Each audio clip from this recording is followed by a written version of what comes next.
I'm very excited to introduce my next guest. He's a good friend of mine. He's a colleague that I worked with a lot at EA. I'd like you to welcome to our Fireside chat my good friend Patrick Klaus, VP and Studio GM of EA's Motive Studio.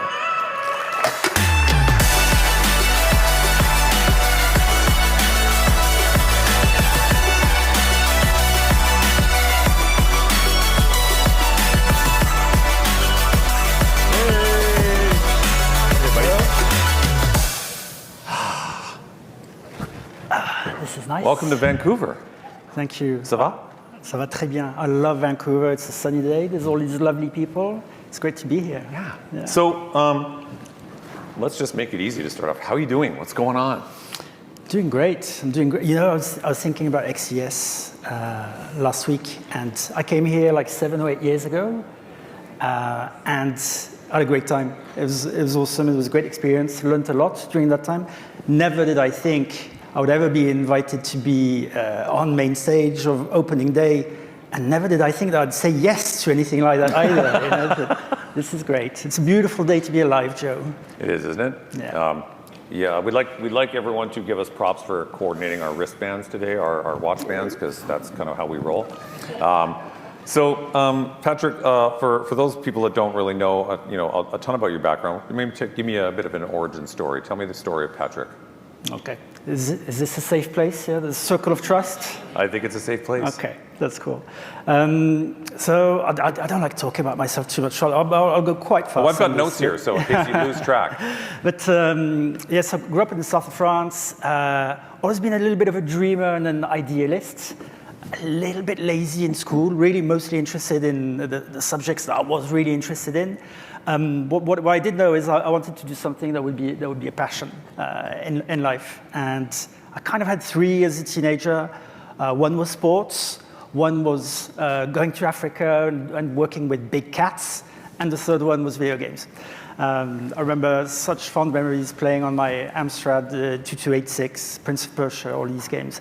The first 2 didn't work out. And yeah, I'd like to explore that, working with big cats. I think everyone else does too.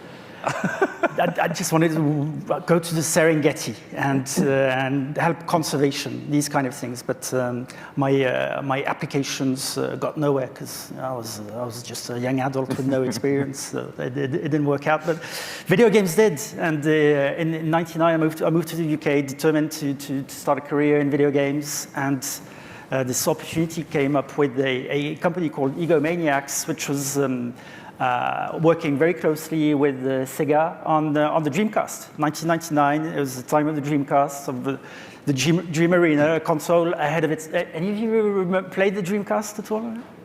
Yeah.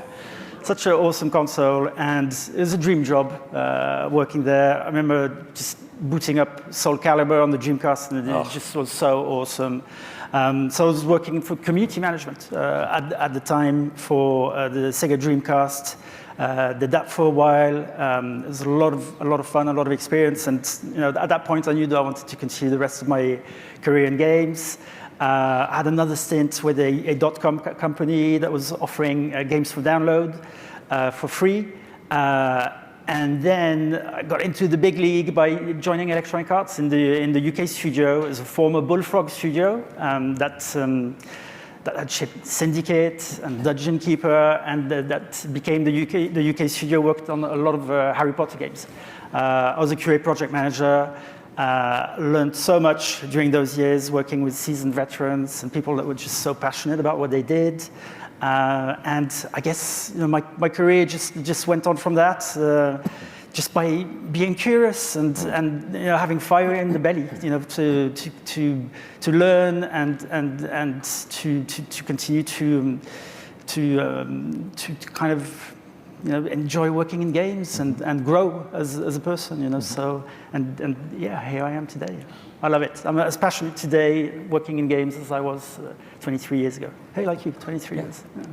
Well, I think I met you the first time in the first tour with EA when you were in the UK, and a lot of people kind of look back on their careers and think, were there any moments that were really significant? Was there anything or any person that really kind of like helped influence you as you were kind of figuring out if this is for me or not? It would really be unfair to hone in on one single person. I've had some great mentors throughout my career, and I couldn't thank them enough for how they helped me in my career and helped me learn, and I continue to do so. And by the way, a mentor doesn't have to be someone who's more senior than you or has more experience than you. You can learn from anyone, and I'm lucky at Motive to have an awesome team that challenge me every day. I love that. Yeah, absolutely. I think sometimes I'm glad you said that, Patrick, because people often go, "Oh, who's your mentor and who have you learned from?" It doesn't have to be some wise old owl. You don't have to talk to Gandalf all the time, right? You can bring all these younger people in, because I find that this is exactly the same thing. I learned so much from the younger people that come in to work for us. It's like, wow, they have different eyes on products. Example I would give is that we're having a conversation with one of our employees, and we're talking about Star Wars. And when I talk about Star Wars, I mean, go to the original Darth Vader, Luke Skywalker, and this particular person, she said, "Well, that's not my Star Wars. I don't care about that crap. I don't care about her first Star Wars, Mandalorian, and that's all she cares about. She started at the Mandalorian and went forward." And I'm like, and all of us old dogs are like, "Oh my God, what are you talking about?" And it's like, no, it's a different experience. And there's stories like that all over the place, and they bring different things. How did you get to Montreal? How did that happen? So I'd been 10 years at Electronic Arts in the UK studio, in different studio development and then publishing roles. And we just shipped Battlefield 3, working with the awesome team at DICE. And I think maybe after 10 years, I was ready to get some experience somewhere else, and had this opportunity to join Ubisoft in Quebec City as the studio COO. And across the Atlantic with my little family, and I love Canada. I'm now a Canadian citizen. 7 great years with Ubisoft. So I became GM over time, and we did a lot in that studio, and taking it from a studio that was kind of growing and doing many things, but not quite awesome at anything, to shipping Assassin's Creed Syndicate and then Assassin's Creed Odyssey. So 7 great years, and then back to Electronic Arts, back home. Yeah. Montreal, what's going on there? Like, what's the development scene like in Montreal now? It is crazy. It is crazy. I got some stats for you. It is one of the top 3 places in the world for game development. I think it's number 1. But over close to 300 studios in the Quebec province. Over 15,000 employees working directly in the games industry, and that is both a blessing and I'm not going to say a curse, but a way of challenging us, because there's awesome talent at all levels of seniority, great universities. It's also a location that is very, very creative, artistic, technological, multicultural, great universities, so super vibrant, and we can get the best of that. But because the competition is so fierce, it really challenges us to have a clear identity, and to really look after our teams and engage and motivate them to stand out, from other studios, in order to attract, in order to retain, and that's a good thing. Yeah. What about the government support? Can you talk about that? Like, what's going on with the support of it? Yeah. Let's face it. It is a competitive advantage. There are tax credits in the Quebec region, as there are in Ontario, I think, and other states. And that means that pound for pound, for the talent that we have, we're able to be really competitive on our cost. And I hope they stay a long time. It also means that we can take some risks a little bit, because you've got to take some risks, and those calculated risks. When you're not spending too much money with a small team, and you're experimenting and you're embracing the uncertainty of finding some gameplay breakthroughs, that helps also. Is it something people come to rely on as a tool to attract, or is it Montreal just like a hotbed of the talent? I think it's a mix of both, because we can be competitive. It also attracts companies. It attracts talent also. So in our studio at Motive, we have people coming from all over, and that brings that brings a lot of different backgrounds, and that's a real strength for our studio. Is we look at making games as inclusive as possible. You know, you need those diverse backgrounds from everywhere around the world. So, let's talk about Motive. You took over Motive Studio, and you know, in a cutthroat market, you know, Ubi is in there in a big way, right? And there's a lot of other studios, as you say. What is some of the things that you think that EA and you in particular with Motive have been able to do to kind of really establish an identity and really kind of show, hey, this is why you should choose to work with us? Yeah, that's a great question. Thanks for asking it, Joe. So our studio is 7 years old, and the reason I say that is because it takes a little bit of time to go from opening up a new studio with a new team to being at the level where you have rock solid foundations in order to kind of really switch gears and do some awesome stuff. You know, there's no magic wand to that. You know, and we have taken that time of building our culture, which isn't just a top-down exercise. You know, it's an exercise that is completely kind of embedded within our teams. And identify our purpose, basically. You know, I remember when I joined 3.5 years ago as a studio head, I was asking, it was a good question, what's the mission for Motive? And my answer was, well, let's figure things out together. You know, I'm not going to present a sheet today. I want to work with the teams to really identify what brings what the appetite is for, you know, because what the team want to do, are interested in doing, can be the difference between okay games and awesome games. You know, the desire to go that little bit further. And I'm not talking about working hours. I'm talking about just investment and passion and dedication to doing something great that's going to be legacy defining. So. We've got there now. We got there. We've shipped some games that I'm very proud of. The campaign for Battlefront 2 prior to my joining was really good. We shipped Star Wars Squadrons also, which we're really proud of.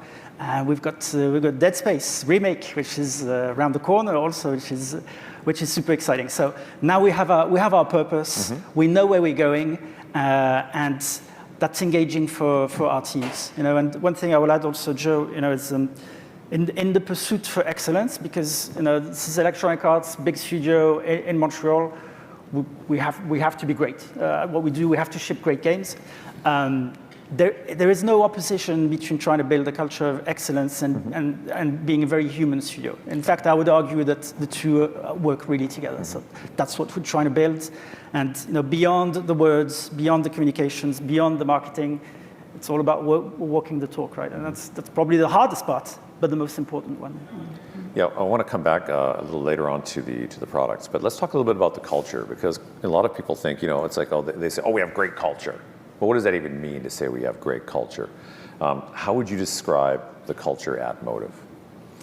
I think the biggest thing that comes to mind when I think about our culture is that it is a very inclusive studio. And what I mean by that is that everyone really does have a voice and listens, regardless of job title, regardless of seniority, regardless of gender, regardless of where you come from. That is really embedded in our studio. I'm really proud of that. I think it's a superpower. I want to protect that as much as possible. So we make sure that we hire accordingly. And what it does is it also brings a high level of psych safety, you know, and psych safety to be able to freely challenge things, you know, with your leadership, with colleagues, whether it's specific to a feature on a game, to art direction, to some studio strategy stuff. I want that feedback from our teams. I embrace it. It's valuable, and that's something that is, I think, core to our culture. Diversity is a nice buzzword people like to throw around. And I think sometimes people throw it around without really understanding what it really actually means to be diverse. And I know that when we speak at our company about talking about people joining us, we ask this question. I'd love to ask you this one. What does an inclusive workspace feel like to you? What's a little bit related to the answer I gave you around the inclusion, and by the way, inclusion is everyone. Inclusion isn't just the inclusion of your diverse talent. It's literally the entire studio, all of the employees, but specifically on diversity, Joe. It requires intent, right? You can't just organically sway the needle in the right direction to build a highly diverse studio, especially when the ecosystem of talent is what it is, and that takes time. So we have put some practices in place for acquisition in order to really make some headway on bringing diverse talent, and also retention obviously is super key. So really looking after your diverse talent, your high performers, helping them continue to kind of grow and develop and learn, and that's a lot of what we do. Have you seen a change? Like, have you seen more of a kind of an evolution about the people that are starting to get involved in gaming? Have you seen a change in people that think, well, I'm working in this industry, is there a home for me in that this kind of industry? Have you seen a change like that? Well, I think for us, we are more open at taking some calculated risks on talents that we bring on, in the sense that they don't necessarily need to have 5, 10, 15, 20 years in the games industry to be a good fit for the studio. So a lot of what we look for is, I'd say, around attitude and drive and mindset. That's what personally gets me very interested in bringing new people. Is people that have that fire, that are going to challenge the status quo, that are going to be fearless, that are not going to be scared of making decisions, and that are going to come up with creative ideas that are going to challenge the way we work. I love that.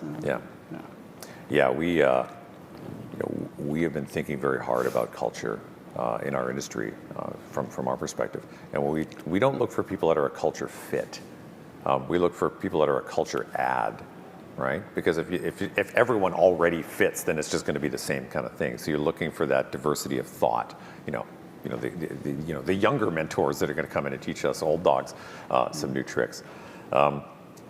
Let's talk about the products, because that's the most fun part of the conversation. So let's talk about a little bit about how Motive started out, and then how you ended up to where you are in terms of the products that you're making now. Because I think where Motive started, there's been a bit of a change. And now, and you surprised everyone with like, hey, here's Squadrons. And I'm like, oh my God. I remember when we got to beta test that, we're losing our mind playing the games. And it came out so fast and we didn't tell anyone about it. Tell me about that evolution of products. Yeah, so I think the couple of things that are kind of top of mind when I look at building a production plan for us is to make sure that the level of ambition that we put in our games and the scope of the games is achievable for the teams. So the big focus on conditions of success to allow our team members to do the best work of their career, and also not bite more than you can chew, because that can be a big risk to make, and also sustainability, right? Because the how is just as important as the outcome in terms of the product you make, and added to that, success brings success. So Squadrons, which was in pre-production when I joined the studio, was a really important game for us, because it was the first game let out of Motive, taking an incredibly powerful and awesome license as Star Wars. So we went all in on this one with a lot of passion, a lot of dedication, a lot of love for the IP, and I think that resonated with the players. I think players can feel the passion that the devs put in a game. They can feel it in the product. They can feel when the dev team was happy making this game or not happy. So that's where we put a lot of focus. And through that journey, I would say with Squadrons, we also, and I am not embarrassed to say that, we had an attempt at making a new IP. Really hard making new IP, AAA, blockbuster, particularly when you're a relatively new studio and you have a relatively new team. So we had a good go at it for a couple of years, and it didn't quite work out. And that's okay. It's okay. It's part of the process. We learned a lot from this, and there are also potentially some prototype ideas that could be useful for us in the future. So the learning piece is really super important. And with that, kind of listening to the teams, understanding their skill sets, discussing with the execs at EA in terms of what kind of, where does motive need to be, kind of found our X, right. which is around single player, action adventure, RPG. You can't be the best at everything. This is where we're going to do our damn hardest to become the best at, and Dead Space Remake is a big step in that journey.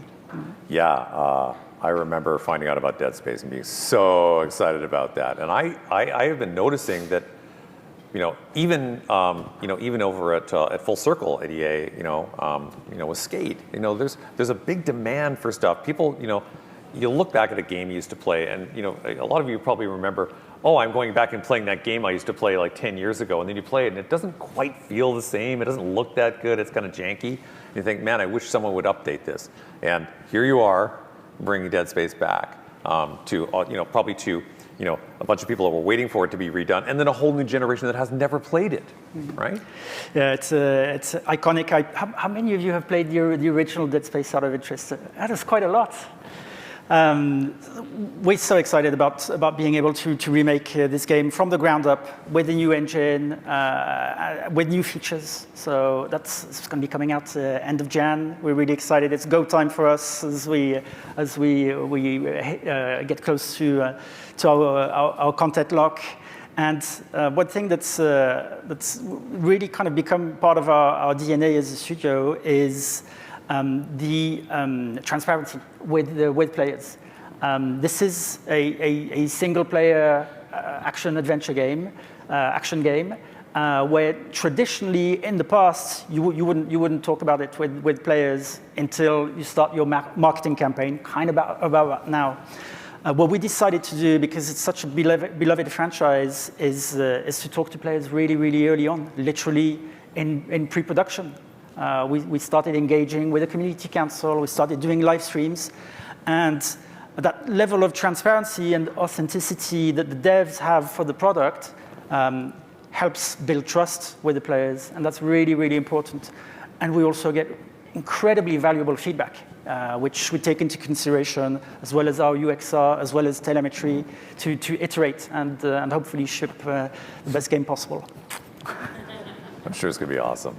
I love that you talked about listening to the community, right? Because the community just, the community always think they know best, right? Always think they know best. But it's so important to listen to them because you can find these little tidbits of things that they're really looking for. But as you said, it's just so important to feel heard, right? Yeah, EA is listening to me. Yeah. Motive is listening to me about the things that I want. And taking that information and using it how you see fit, and with the experts that you have at the studio to decide how to move forward on that. One thing on that, Joe, I think personally, I think that long are the days in game development where there is one person with a grand vision and team execute and deliver, and that is it. So the listening part is just so key. Listening to your team around you. Being open to feedback from players, having some data has become absolutely core for us in what we do, and that requires finding the sweet spot of confidence in what you're building, but with humility also, right. To be challenged and to be prepared to course correct. Right. The workforce is changing now, obviously.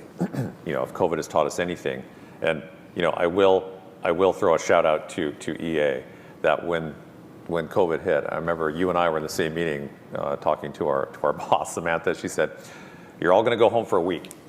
I'm like, "A week? Okay." And that turned into 2 years.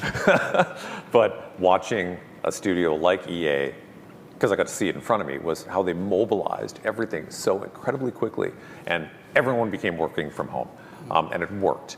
And And now we are in this stage where people are asking the questions, well, do I want to go back to an office? I like working from home, and if it's working, what are your views on that as we start moving forward with a different workplace? Yeah, I remember that, that 2 years ago also, it was crazy. No playbook for this by anyone. So adapt, iterate, listen, once again, and number one priority, protect the safety of the teams and the families. Product came far below, down the list there. But as you said, Joe, we were still able to make games. I know. Which is pretty amazing. We shipped Star Wars Squadrons from home, and now we're going to ship the Dead Space remake from home also. So the things that you thought were impossible are actually possible, and I think that shows is again the power of the team, right? The power of the team, which is worth so much more than the sum of its parts, and that's something that I want to nurture. Now, for sure, we are challenged right now in terms of what we do, and try to find the balance of what's best for the business, what's best for our games, but also give that level of freedom and autonomy to our team members. And we're at that point now where we need to figure things out. For us as a studio, we've decided to embrace the freedom of choice from all of our team members. So there's no pressure whatsoever to come back. Having said that, I think that organically, our talents are going to start to want to come back occasionally. I'm lucky that the best part of 90% of our team is in the Montreal vicinity. So what we need to do is look at encouraging for reasons and purpose to come on site. And just last week or the week before, we had a summer barbecue. There was over 200 of us there, and just to see the smiles on people's faces, seeing their colleagues for the first time in such a long time, it was really powerful. In the sense that we are a team, and teams can do things that can become an unstoppable force. And I don't want to lose that. So we're going to try to find the sweet spot of continuing to trust and empower and give autonomy to our teams, but also find reasons to connect a little bit more often. Be it for informal and social, and just that building that level of camaraderie and trust, but also just for practical reasons. Game reviews are kind of better in person than remotely. So that's where we're at, and again, it's not going to be a top-down. This is what we do. We're going to work with our teams and iterate. Yeah. I think what will happen for sure, Patrick, is when people start really returning to work, the system will figure out what its sweet spot is, right? We've asked all of our team members, who wants to come back? And about 60% want to come back, and some people don't ever want to come back to something they never went to in the first place, which is weird. But essentially, a lot of us have all been external developers for the past couple of years, right? We've all been external developers because we've been working on games from home. And as we all come back, I think things will figure themselves out. But I think you're absolutely right. Nothing beats being in person and creative collaboration, walking across the room. Hey, what do you think of this, right? So, what are you thinking about the future now? What are you thinking about trends? What are some things you're seeing? What are some future of gaming kind of deep thoughts from Patrick? I don't know about deep. I'll share some thoughts. I'd love to hear yours also, Joe. It's funny, there's a few things I think that are top of mind. Obviously, the industry remains buoyant, right? We know potentially a recession on its way, but right now the industry feels really solid. So you have acquisition that's still going on, and there's going to be more in the future, and that's interesting to see. I'm particularly interested to see what it brings to the players, right? Because what you want is for those kind of consolidations and acquisitions to create opportunity of more games or new experiences and some unique offerings, that perhaps may have been more kind of lower down the list a few years ago. Everything to do with business models is really, really interesting. Is subscription going to pick up in video games as it has with other forms of entertainment? Who knows? But it's certainly an interesting space. Again, with the angle of what's it going to be for the players? Mm-hmm. Are they going to get more value, more variety, more choice? This is really interesting. In terms of the games themselves, obviously we've seen that games that are hyper-connected, are becoming really ecosystems that are very, very popular, particularly with the younger generations and Gen Z. It's been a blessing during the pandemic to have those games, and you know this too well, Joe, from having led Maxis and The Sims. So that's super interested. Games where creation is also a big part of the pillars, and I think just seeing some new stuff coming from indies also. I downloaded, but I haven't played Stray yet. But I'm told it's really good. Just continuing to see studios do something different, mm-hmm. And that's certainly what we want to do.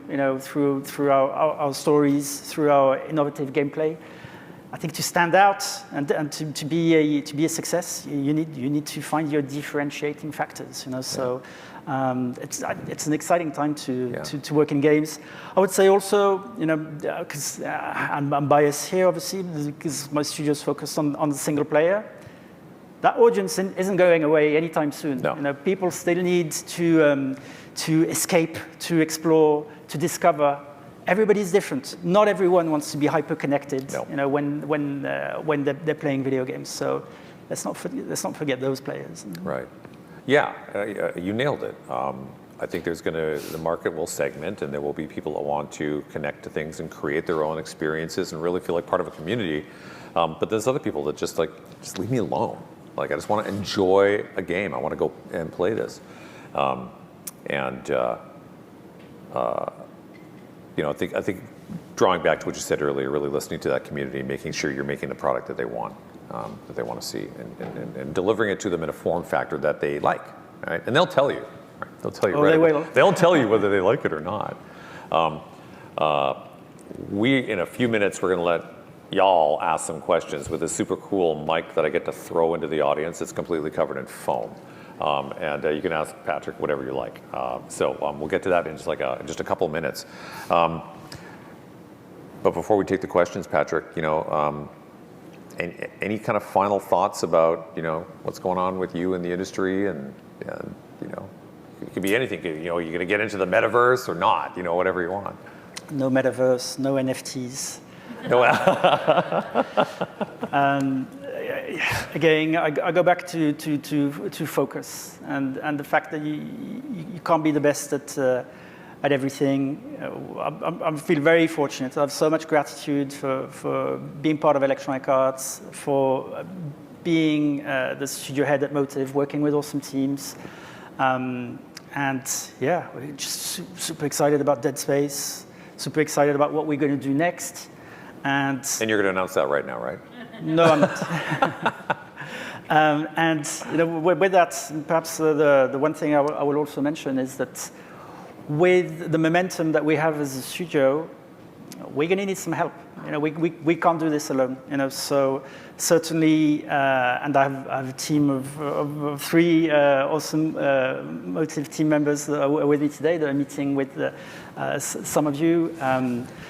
Looking for long-term partnerships in art, in animation, potentially multidisciplinary teams to take on the map, a biome, things like that. PC SKU of what we do next also is something that we particularly interested in. And again, I'll emphasize the long-term partnerships, because we are not looking for band-aid risk management solutions.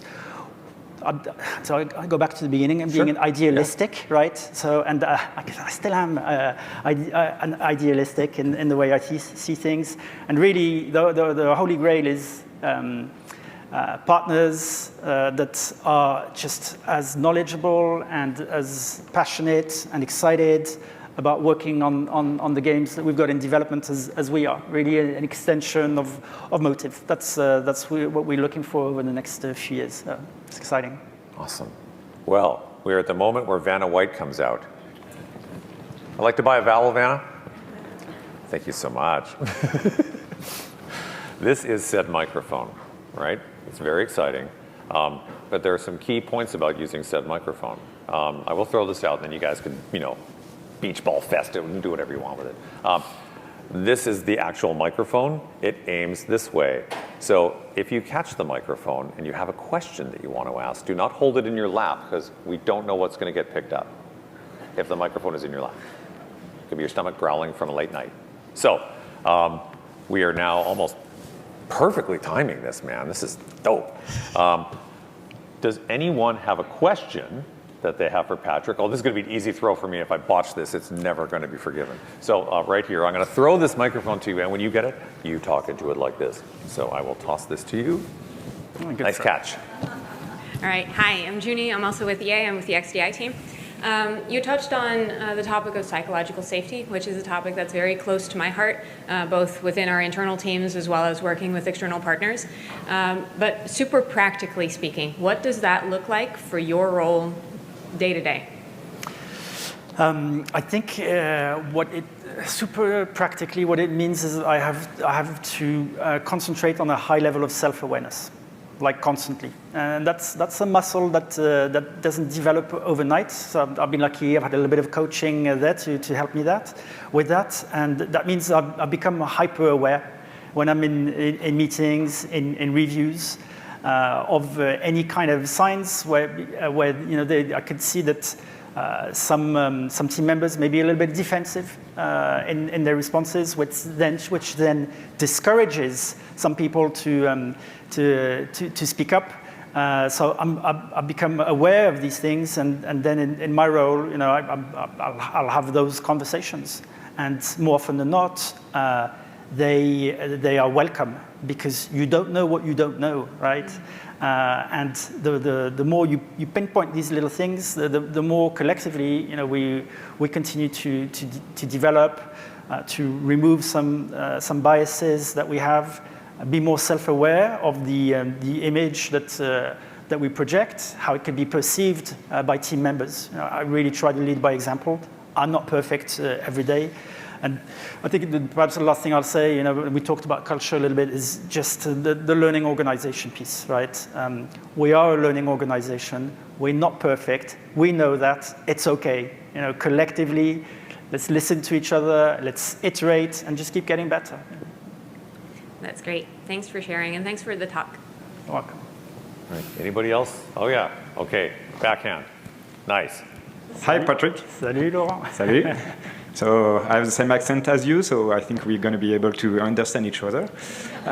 First of all, congratulations for your studio being able to release game during the pandemic and having people working remotely and achieving that, because I know it's not that easy. And that comes to my question is, could you tell us a little bit more about what were the main challenges you encountered during those phases, during the production phases, and how you circle that and you manage to go through it, because I know it's not easy at each step. Yeah, that's a good question. There were many challenges. Perhaps the two or three that spring to mind. One was around just the well-being of our team members. Right, it's difficult to know, right, how they're really doing beyond the Zoom call. So we really kind of asked our managers to protect time, to have those conversations, to see how everyone was coping during the pandemic. Probably that was the number one priority. Then obviously we had challenges around communication, right? So we kind of iterated on these things, reviewed our Slack channels, some of the objectives, tightened up cadence of different meetings, agendas. All of these things was a priority. Reviews, game reviews to assess progress. Sprint reviews were tough in a fully remote. So we used cloud, Parsec technology, so people could play at home and review and give feedback whenever it was safe to do so. Bring small groups back to the studio to review in person. So yeah, some of the challenges, but the communication piece is still one today, right? Even in a hybrid, because it's funny, kind of linked to what we were discussing earlier, Joe. Yes, the individual productivity of many team members has increased during the pandemic. There's no more commute time, and they're able to focus, and they're not disturbed. But if you look at it at a team level or at a studio level collectively, I would argue the productivity has decreased a little bit. So again, and I don't have a magic solution to give you, but we need to iterate to find the angle of being able to continue to empower that freedom of choice of working remotely or coming to the studio. With how are we as productive and as engaged and as high performing as we need to be, and it's trial and error and it's iteration.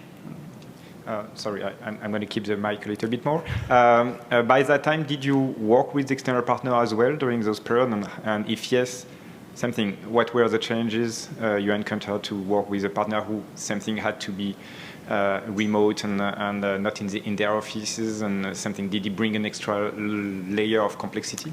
Yeah, I think on the Dead Space remake, I think we worked with about 7 or 8 partners. I'm not going to name them now because I don't want to miss out anyone, but great partners, absolutely key to where we are today with that game on different time zones, for sure. So some challenges and just communication flows and dialogue and context and making sure that they're on the right channels and have visibility on progress, tightening expectations. All of that has been a constant effort. And again, we were not perfect, and we were going to learn so much from this. So that's super valuable.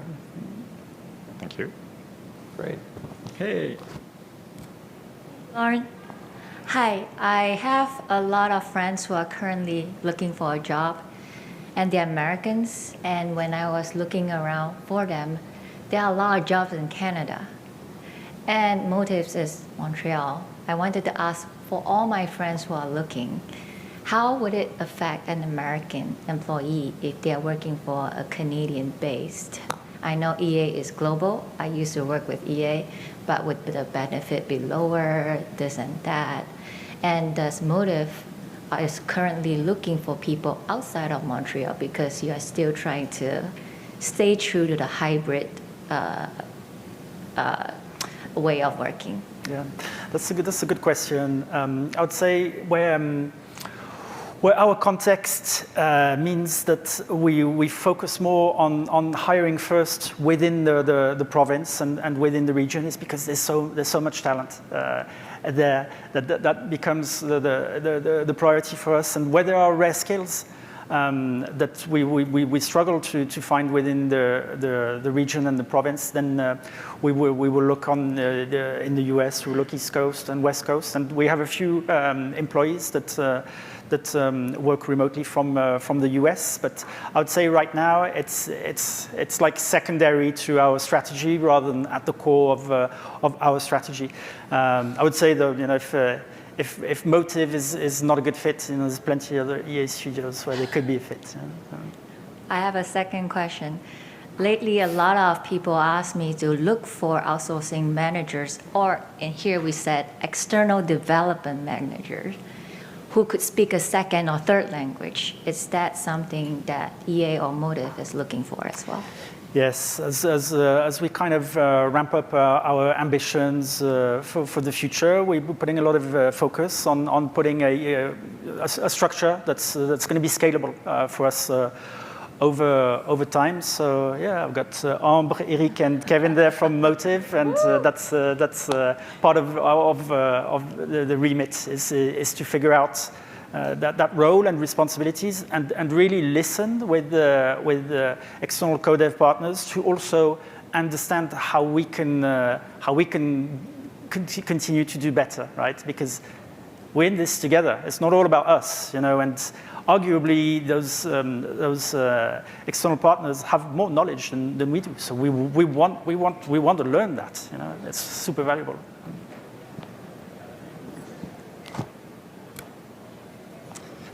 Yes, hi. Great talk, by the way. I have a layered question. The first is, how do you manage and create company culture in an increasingly remote workspace? And with the increase of external development, do you think it's the developers' responsibility to integrate some of that culture onto the external developers as well, or the co-developers? I think, so I'll answer the second part of your question first.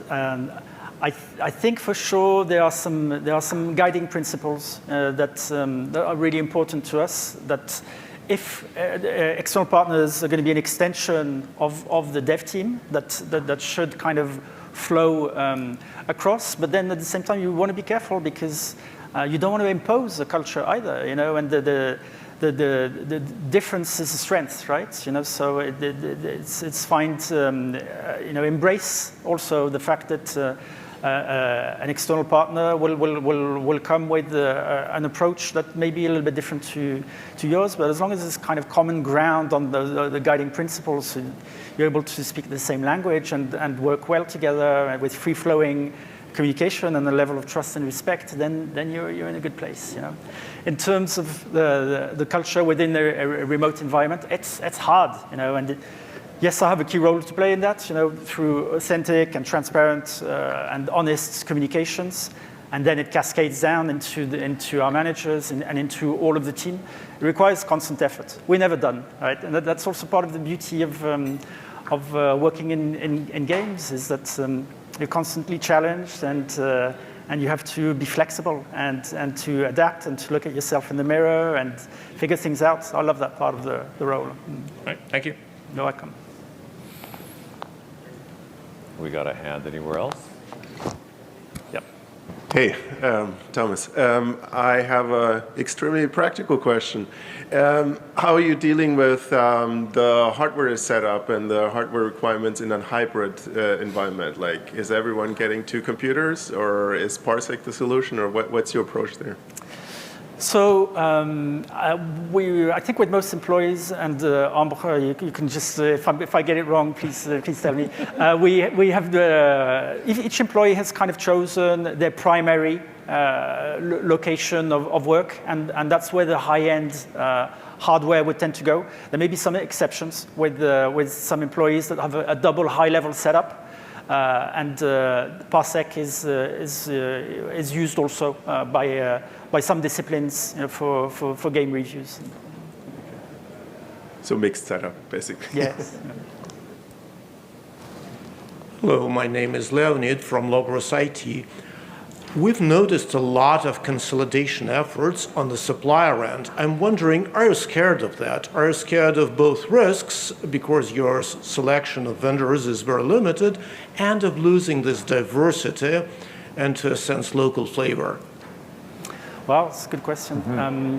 I'd say yes, probably it is a concern in the sense that we want to make sure that we work with talent, and we have time to set ourselves up for success together, which doesn't happen overnight. And the best thing we can do is have clear plans, right, in terms of what we're doing, in terms of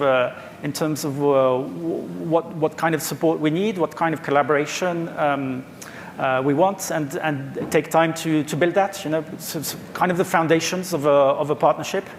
And hopefully we'll be able to mitigate those risks.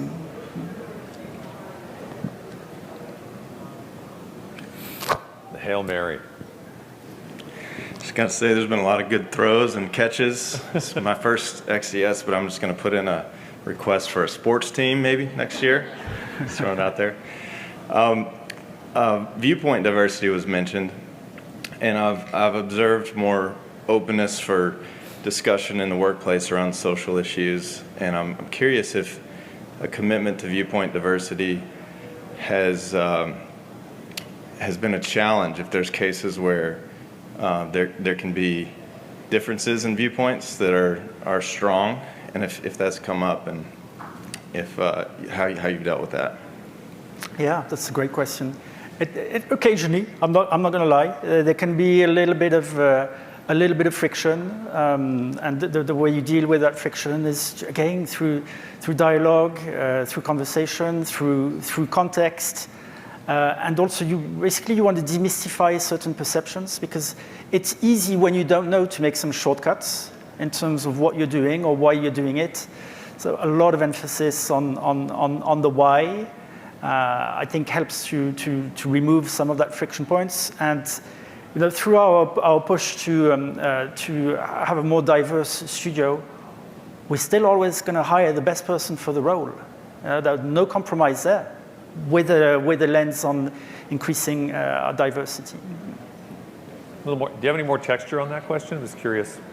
I just have seen in society in general, in the workplace and specifically, that there can be just difficulty in maintaining civility and having an open dialogue where there's willingness to listen and seek to understand.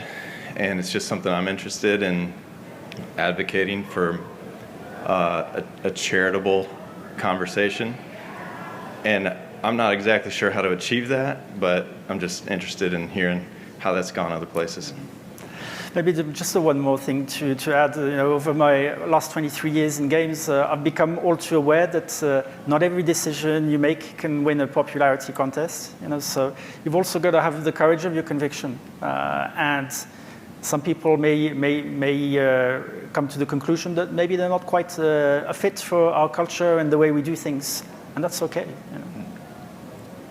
I found that sometimes people have to remember that usually people come to it with good intent and always assume good intent when a conversation is there. People generally don't come to start a fight. They just want to be heard, right? And I think you put that ear set on of like, okay, this is a good thing they're trying to get done. I think it changes the conversation, right? And there's nothing wrong with, I think, I'm glad you asked that question, because just by you asking this question in front of a bunch of people, you're already taking a first step. You're asking, how do you do it? Well, you're asking, right? And you're saying, hey, I'm a sports guy. I had a better catch than most. And I want to know how to have a good conversation without, butting heads. So I think what you've just done is actually a really great first step to talk about it. I appreciate it. I'm going to try to throw this well. We got one more. Maybe time for one more question. We're almost out of time. No?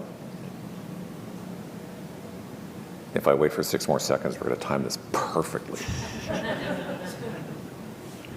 Okay. Patrick, awesome to see you again. So great to see you, Patrick.